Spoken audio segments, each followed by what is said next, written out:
Bismillahirrahmanirrahim.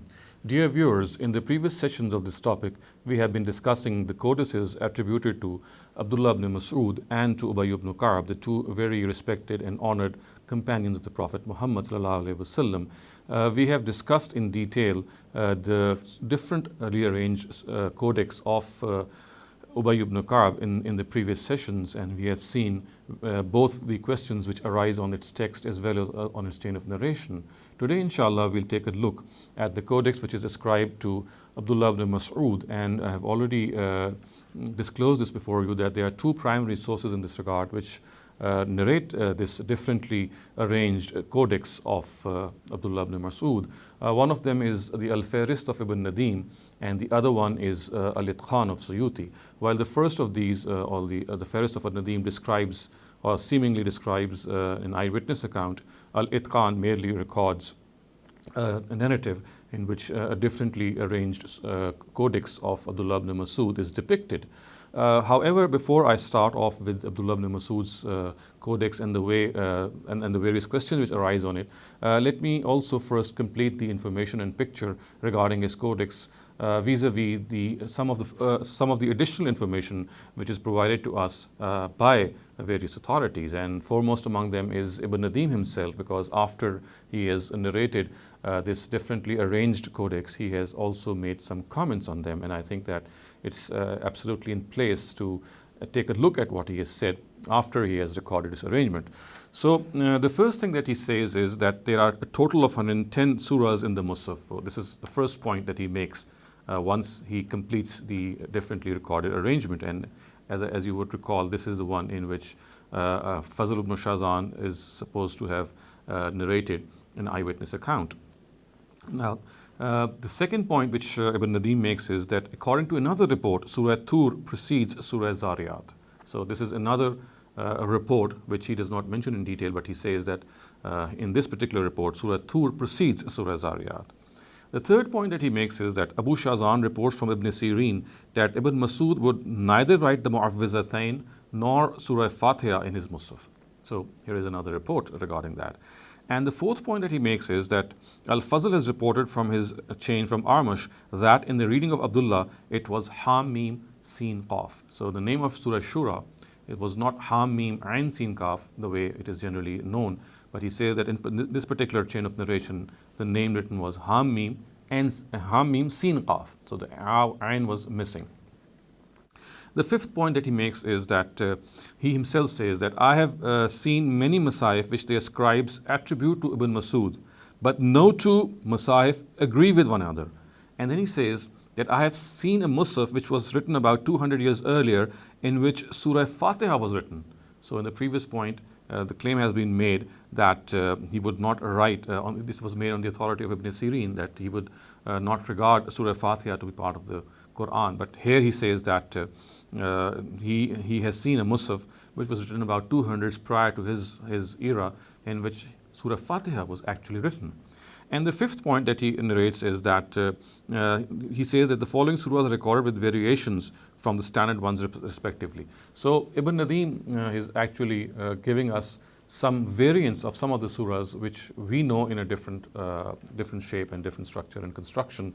But he says that these are the sources in which there are some sources in which he finds that they have a different version. So first I'll give you the Surah Asr version which he has referred to, and this is recorded in basically the version which is the Darul Kutub al-Ilmiya version, recorded by them as well, and also in Gustav Flugel's Al-Fahrist, the way he has published it and the way he has described it. And this variant of Surah Asr is like this: Wal Asr laqad khalaqna al-insana lafi khusr wa innahu fihi ila akhir ad-dahr illa alladhina amanu wa tawasaw bit-taqwa wa tawasaw bis-sabr. So this is an entirely new variation of, or a variant of Surah Asr. We know the standard or the arrangement or the way this has been found in other Masahif, more commonly known to Muslims. Surah Asr reads like this: Wal Asr innal insana lafi khusr illa alladhina amanu wa amilus salihat wa tawasaw bil haqq wa tawasaw bis sabr. But as you can see the one that I read out to you before on the authority of Darul Kutub al-Ilmiya's edition and of Gustav Flugel's edition. This is recorded in a different way. Similar is exactly the case with Surah Al-Kafirun. So in the Flugel's edition and in that of Darul Kutub al-Ilmiya's edition, the version which is recorded of Surah Kafirun is Kull lillazina kafaru la a'budu ma ta'budun, which obviously means that part of the text is different from the other actual text. The actual text of Surah Kafirun we know is Kul ya ayyuhal kafirun la a'budu ma ta'budun wala antum a'abiduna ma a'bud wala ana a'abidum ma a'badtum wala antum a'abiduna ma a'bud lakum dinukum waliya din. However, Flugel's version is the text in which he says that actually the words are Qul lillazina kafaru la a'budu ma ta'budun. And this is the only text which is quoted, and it in all probability shows that the rest of the text is the same as the standard version. So this part is different from the standard version. Similar is the case with Surah Lahab as well. So we have three discrete examples. We have the example of first of all Surah Asr, then we have the example of Surah Kafirun, and now a different version of Surah Lahab. So in the version of Gustav Flugel's, which is actually the version of the same version as that of Darul Kutub al-Ilmiya, the words are Tabbat yada abi lahab wa qad tabba ma aghna anhu maluhu wa ma kasab wa imra'atuhu hammalat al-hatab. So this is how Surah Lahab has been recorded, whereas we actually know in the standard version, or the version more commonly known to Muslims, the words are Tabbat yada abi lahabin wa tabba ma aghna anhu maluhu wa ma kasab sayasla naran zata lahabin wa imra'atuhu hammalat al-hatab fi jidiha hablum min masad. So again we find a variation here. And the fourth and final variation regarding the case of a different surah occurs in Surah Ikhlas. Now here, as we know, the standard version is very, very known to every Muslim because it is read in the prayers and also recited a lot. And that is Qul huwallahu ahad, Allahu samad, lam yalid, wa lam yulad, wa lam yakul lahu kufuwan ahad. However, in Flugel's version and in Darul Kutub al-Ilmiya's version, we have the words Allahu wahid as-samad. So in all probability, the rest of the text is exactly the same. So it would be something like Qul huwallahu wahid as-samad. So that is how the variant exists in Gustav Flugel's version and in that of Darul Kutub al-Ilmiya. So these are four additional pieces of information regarding the versions which are found of these four surahs. Now also there is another thing that needs to be noted, and that is the absence of Surah Fatiha and Mu'awwizatain. And according to Ibn Sirin, Ibn Masud would not write Fatiha or the Mu'awwizatain and in his mushaf. So this is how he has explained it, and he's the narrative above narrative is recorded by Abu Ubayd as follows. And when I say Abu Ubayd, obviously I'm referring to Abu Ubayd Al-Qasim ibn Salam. So he says, عن ابن سيرين قال كتب أبي بن كعب في مصحفه فاتحة الكتاب والمعوذتين واللهم إنا نستعينك واللهم إياك نعبد وتركهن ابن مسعود وكتب عثمان منهن فاتحة الكتاب والمعوذتين. Ibn Sirin said that Ubayy wrote in his mushaf Surah Fatiha, the Mu'awwizatain, and Allahumma inna nasta'inuka and Allahumma iyyaka na'budu. And Ibn Masud wrote none of them. So the words are Tarakahunna Ibn Masud. And Usman, however, wrote from these Fatiha and Mu'awwizatain. So he says the Usmanic collection had both these, the Mu'awwizatain and Surah Fatiha as well. Shawli says that Al-Itqan mentions that in the Quran of Ibn Masud there are 112 surahs except the Mu'awwizatain. Now this shows that Surah Fatiha was found in his mushaf, and Shawli says that three other narratives quoted by As-Suyuti also corroborate this fact. Another thing which is also recorded by As-Suyuti is the existence of Basmala at the beginning of Surah Bara, Surah Tawbah. Now this is recorded by As-Suyuti, and he says that the author of Al-Iqna has reported that the Basmala was written at the beginning of Surah Bara in the Mushaf of Ibn Masud, and the author himself says that this view is not worthy of consideration. So the author of Al-Iqna had recorded the Basmala, the Bismillah ar-Rahman ar-Rahim, before Surah Tawbah, which is non-existent in all the other Masahif that we know. But here he says that it was written there. But Suyuti himself then says that this is not worthy of any consideration, and this opinion should not be at all considered. So viewers, this is the additional information which I wanted you to know and be informed of, because this has been this is over and above the arrangement which I have read out to you regarding the mushaf of Abdullah ibn Masud. Now let us analyze his mushaf and see how this differently arranged surah arrangement of Abdullah ibn Masud stands to the test of historical criticism. The first point obviously is exactly the same which has been made earlier on while we were discussing Ubayy ibn Kaab's mushaf, and that is that there is no student of Abdullah ibn Masud who reports this differently arranged codex of their master, of their teacher. It was very customary, as I've pointed out repeatedly before, that our ancient authorities, our previous authorities, especially the Sahaba, they used to transmit their knowledge mostly through the notes and oral transmission of their own students, and their students would be responsible of transmitting the knowledge of the teachers. And when it was heavily dependent, transmission of knowledge was heavily dependent on how the particular students of a teacher would narrate and transmit what their teacher would say. Here, obviously, we are facing with this unusual situation that we find no student of Abdullah ibn Masud reporting different surah arrangements in his mushaf. We know that he was a very celebrated companion of the Prophet. He had a number of students, but none of his students, or even the students of his students, report a differently arranged mushaf, which is of course something very, very grave. On the other hand, what we do find is that in the case of Al-Fahrist, we find a person, Al-Fazl ibn Shazan, who died in 260 Hijrah.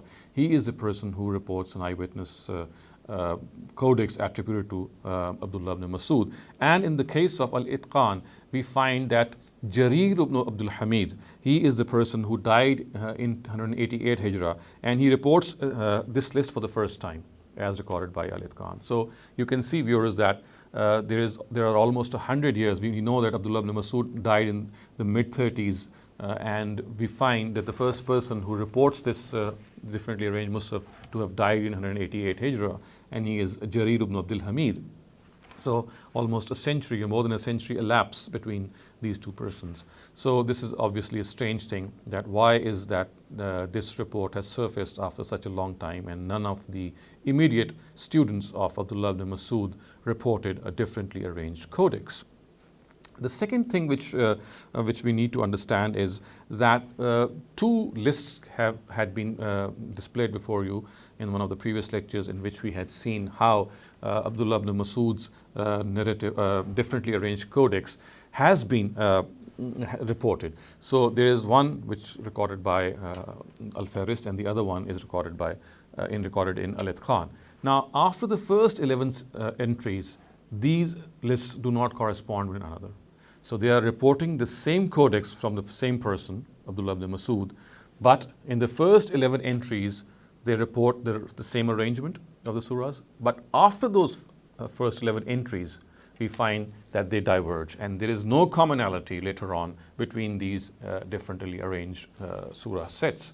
So the question arises that which one should we believe and which one should not believe. So this is again an anomaly which is something very, very clear.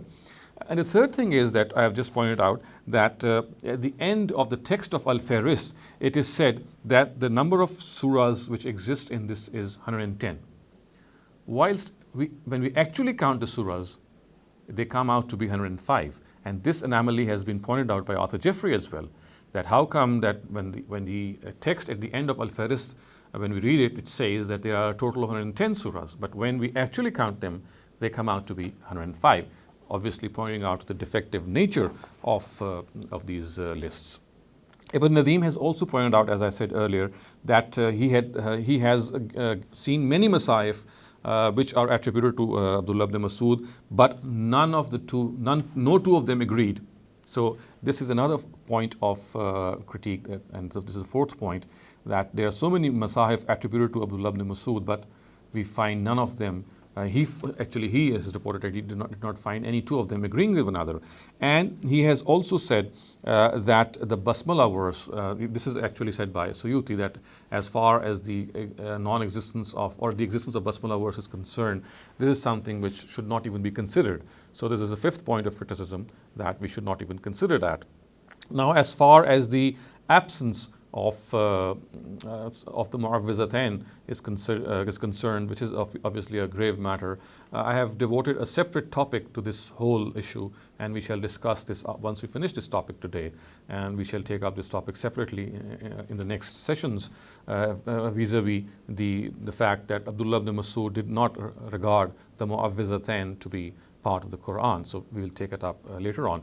And the seventh and final point of critique, viewers, would be that if at all there is some truth to these lists, if at all, we can just say perhaps that these were the lists in which Abdullah ibn Ubayy roughly, or Abdullah ibn Masud roughly jotted down the various surahs which came to his knowledge. But obviously this was before the Quran was finally compiled, its chronological sequence, and it was perhaps before that final reading took place that these surahs, the way they have been arranged in his mushaf, at best, they could be ones which depict that the pre-Arza Akhira arrangement. So this is what best can be said, although this again is something which seems to be stretching the situation too far. But as I say, this would be perhaps one very wild sort of or very far-fetched interpretation, if at all we think that there is some truth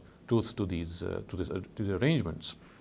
Now, viewers, let us look at the chain of narration which is reported in this regard. The chain of narration of, we'll look up both these chains of narration. As far as the Al-Farist chain of narration is concerned, we find it clearly recorded, and the words are, I'm going to first read out the part which says, describe the chain of narration from Al-Farist, and then we'll go on to Al-Itqan. So the words are, قال الفضل بن شازان وجدت في مصحف عبد الله ibn Masud تاليف سور القرآن على هذا الترتيب, which means Al-Fazl ibn Shazan said, I found the arrangement of the Quranic surahs in the Mushaf of Ibn Masud to be the following. And then the arrangement is described. Now, Al-Fazl ibn Shazan, we know, according to Majma' al-Rajal of Kuhpai, Inayatullah Kuhpai, he died in 260 Hijrah. So we also do not know that who is the person from whom Ibn Nadim got this information, because we know that there is a gap of a couple of centuries between Al-Fazl ibn Shazan himself and Ibn Nadim. So there are basically 2 points of critique. The first is that Fazl ibn Shazan is a person who died in 260 Hijrah, and whatever information he's imparting almost 2 centuries after Abdullah ibn Masud had passed away. So he is a person who has given this information after a long time. And the second is that that Ibn Nadim himself is a person who is recording something on the authority of Al-Fazl ibn Shazan without describing who are the people who are between him and Al-Fazl ibn Shazan. So this is something of an anomaly. And also, viewers, let us now come to the chain of narration of Al-Itqan of Suyuti. And this has been described, this has been recorded on the authority of Ibn Ashta's Kitab al-Masahif. So the words are, and Suyuti is recording these words, قال ابن أشتا أيضا وأخبرنا أبو الحسن بن نافع أن أبا جعفر محمد بن عمر بن موسى حدثهم قال حدثنا محمد بن إسماعيل بن سالم حدثنا علي بن مهران الطائي حدثنا جرير بن عبد الحميد قال تأليف مصحف عبد الله ibn Masud. And then the talif, or the arrangement, is recorded later on. Now, as you would recall, the last person which I read out in this chain of narration is Jarir ibn Abdul Hamid. Now, about Jarir ibn Abdul Hamid, we know that he died in 188 Hijrah at the age of 71. Now, which clearly shows that he was born in 117 Hijrah, and we know that Abdullah ibn Masud died in the mid-30s. So this would seem that there is a lapse of almost 80 years between the death of Abdullah ibn Masud and the birth of Jarir ibn Abdul Hamid, who is the person who is reporting this arrangement. So again, viewers, we can see that this is something which cannot be accepted if we measure this information on the yardstick of historical criticism, because the birth and death dates of these two people are separated by almost 80 years, and we don't find people in between them to be clearly mentioned. So this gives us the conclusion that here again the ascription of Abdullah ibn Masud's to Abdullah ibn Masud, this surah arrangement is something which is very suspect. So viewers, if I sum up, I can tell you, I can clearly see or clearly say that both these companions, the way their Masahif have been reported in a different arrangement, both in Al-Itqan and in Al-Farist, they do not give us a picture in which we can rely upon this arrangement, simply because the way they have been reported in history is very, very suspect. And also we find that the questions which arise on its chain of narration, on its text, are also such that unless they have a very sound answer, the way this arrangement has been reported cannot be accepted. So I would, in my personal opinion, reject both these arrangements the way they have been reported, because they don't stand up to the criticism, to historical criticism.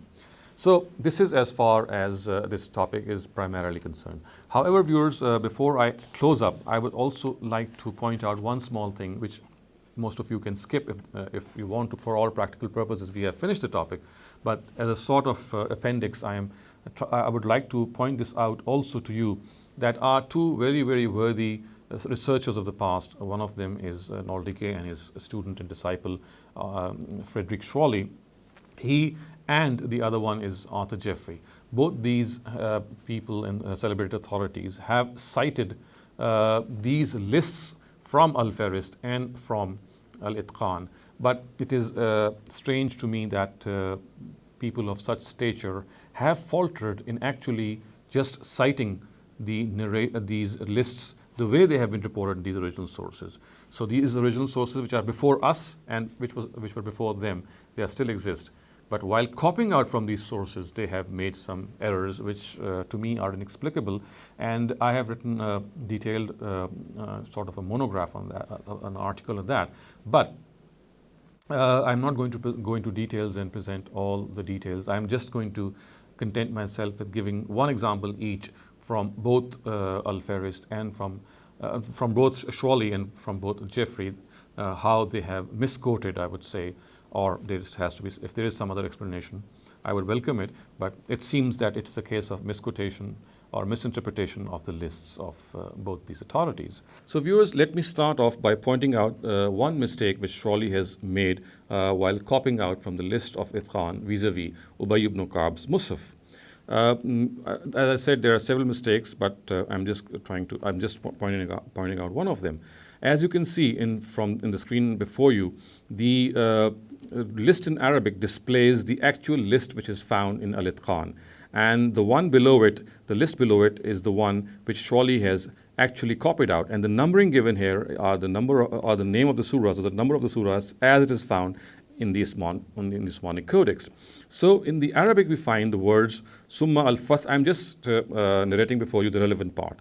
Summa al-Fath, Summa al-Qital, Summa al-Zihar, Summa Tabarak al-Mulk, Summa al-Sajda, Summa inna arsalna Nuhan, Summa al-Ahqaf. So viewers, you can clearly see that in the list which is given by Al-Itqan, we have 67, which is Surah Mulk, which is then succeeded by Surah Sajda, which is succeeded by Surah Nuh, and then it comes to Surah Ahqaf. However, you can clearly see that, as you can see the darkened part of the list, that between 67 and 46, instead of writing 32 and 71, which means that between 67 and 46 we have Surah Sajda and Surah Nuh, Schwally has erroneously written 61. So he should have written 67, 32, 71 and 46. But instead we find 67, 61 and 46. So 61 is erroneously mentioned here, and this is actually Surah Saf. And you can also see that this Surah Saf is also present later on after Surah 88. And this again is an anomaly, that how can two surahs be simultaneously present in a mushaf. So this is an example of how Schwally has erroneously copied out the list of Al-Itqan vis-a-vis the mushaf of Ubayy ibn Kaab. So what he has done is that instead of clearly seeing that there is no surah which lies between Surah Sajda and Surah Tabarak al-Mulk. He has actually placed two surahs which are Surah Sajda and Surah Nu erroneously between these two surahs. Now viewers, let me give you an example of how Jeffrey has misquoted from one of the sources. And like his predecessor Friedrich Schrolle, I'm going to cite the example from Al-Itqan. We have examples from Al-Farist as well, but I'm just leaving them out because they are just adding more details. You can look them up in my detailed article. Now viewers, let me give you an example of how Jeffrey has copied out Ubayy's list from Itqan. So this is an example of an error in which Jeffrey has wrongly copied Ubayy's list from Al-Itqan. As you can see, the Arabic which is being displayed before you is the actual Itqan, the list from Al-Itqan. So the words are, I'm just reading out the relevant portion. Summa al-Hajj, Thumma Yusuf, Summa al-Kahf, Summa al-Nahl. And you can see viewers that later on is Summa al-Ahzab and then Bani Israel. So Yusuf is 12, number 12, and al-Kahf is 18, and al-Nahl is 16. Whereas viewers, you can clearly see in the list which is given below, which Jeffrey has actually copied out, you'll find that Surah 12 and Surah 16, between the two surahs, instead of writing 18, which is Surah Kahf, Jeffrey has erroneously written 15, which is Surah Hijr. So Surah Hijr is not found between Surah Yusuf and Surah Nahl, it is Surah Kahf, which is Surah number 18. And as a result of this error, what happens is that 15 of Surah Hijr is repeated twice, as you can see. Once after Surah Yusuf and then after Surah 636, which is Surah Yasin. So this is another error. So instead of writing 18, he has written the word 15, as a result of which Surah 15 or Surah Hijr is repeated twice. So this is an example of how Jeffrey has faltered in copying out the list from Al-Itqan. So viewers, all in all, you can see that these are just two examples in which I have endeavored to show that our two very, very proficient authorities of the past have made this mistake. It, of course, can be attributed to human error, but it seems that this has taken its toll because, as you can see from a more detailed article of mine, that these human errors in citing from these lists are quite a few. And it is really baffling for me to make this observation that two of our very profound authorities have made this mistake of copying out. Anyway, leaving aside this issue, I come to the end of this topic by simply summing up and saying that the lists of Surah of Itqan and of Al-Farist, both of Abdullah ibn Masud and Ubayy ibn Kaab, the way they have been narrated in both these books, they do not stand to the test of historical criticism and therefore have to be rejected. أقول قولي هذا واستغفر الله لي ولكم ولسائر المسلمين والمسلمات.